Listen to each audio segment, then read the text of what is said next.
एक अनसुनी ऐतिहासिक कल्पनात्मक कहानी 13वीं सदी की चंबल घाटी से भारत की भूमि वीरों, संतों और रक्षकों की रही है। पर कुछ नाम ऐसे भी हैं जो इतिहास की किताबों से नहीं, नदी की धाराओं, पत्थरों और हवाओं में बचे हैं। ऐसी ही एक कथा है राजकुमारी चंद्रलेखा की। एक ऐसी योद्धा जो तलवार से नहीं, जल और बुद्धि से अपने राज्य की रक्षक बनी। 13वीं शताब्दी की बात है।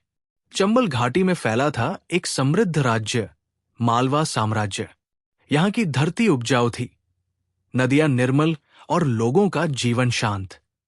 इस राज्य के राजा थे वर्धन सेन, जिनकी एकमात्र संतान थी राजकुमारी चंद्रलेखा। वो सामान्य राजकुमारियों जैसी नहीं थी। उनका हृदय सौम्य था, पर विचार तीव्र। उन्होंने न केवल तलवारबाजी सीखी, बल्कि जल विज्ञान, खगोल शास्त्र और तंत्र विद्या का भी अध्ययन किया। चंद्रलेखा बचपन से ही नदी के बहाव और गांवों में जल संकट को समझती थी। उन्होंने पूरे राज्य में जलसूत्र योजना लागू की।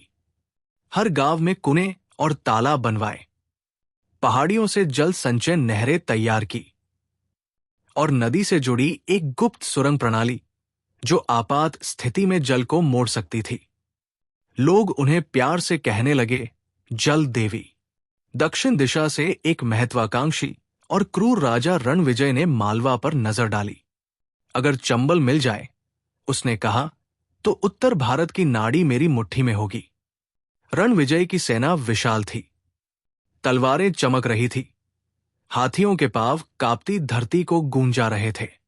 राजा वर्धन सेन युद्ध की तैयारी कर रहे थे, लेकिन चंद्रलेखा ने कहा, पिताश्री, यदि शत्रु की शक्ति समुद्र जैसी है, तो हम उसे तलवार से नहीं, बाढ़ की चाल से हराएंगे। उन्होंने राज्य की जलगुप्त प्रणाली को सक्रिय किया। जब रणविजय की सेना चंबल के तट पर पहुंची, तो अचानक नदी की धारा तेज और अनियंत्रित हो गई। उनकी सेना दलदल में फंस गई, आपूर्ति मार्ग कट गए और रात के समय पानी की नहरें टूटकर शत्रु के शिविर तक पहुंच गई। कोई युद्ध नहीं हुआ, सिर्फ प्रकृति ने शत्रु को निगल लिया। रणविजय की सेना पीछे हट गई।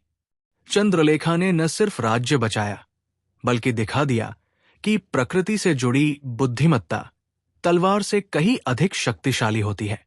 चंद्रलेखा ने युद्ध के बाद अपना शेष जीवन जल संरक्षण और ग्रंथों की रचना में लगाया। उन्होंने एक ग्रंथ लिखा, नदी सूत्र, जो अब एक खोया हुआ ग्रंथ माना जाता है। उपसंहार।